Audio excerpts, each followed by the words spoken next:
আপনি কি ভালোবাসার মানুষের সাথে ইংরেজিতে কথা বলতে চান? তাহলে আজকের এই ভিডিওটি আপনার জন্য। আজকে আমরা শিখব 40টি রোমান্টিক ইংরেজি বাক্য, বাংলা উচ্চারণ ও অর্থসহ। তাহলে চলুন শুরু করি।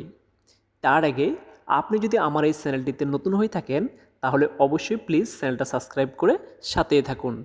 আর প্রতিদিন নতুন নতুন ভিডিও সবার আগে পেতে পাশে থাকা বেল আইকনে ক্লিক করুন।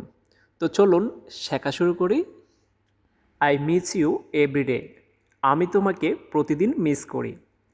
আমি তোমাকে প্রতিদিন মিস করি এর ইংরেজি হচ্ছে I miss you everyday. I miss you everyday এর বাংলা হচ্ছে আমি তোমাকে প্রতিদিন মিস করি। আমি তোমাকে প্রতিদিন মিস করি এর ইংরেজি হচ্ছে I miss you everyday. You are my true love. তুমি আমার সত্যিকারের ভালোবাসা। তুমি আমার সত্যিকারের ভালোবাসা এর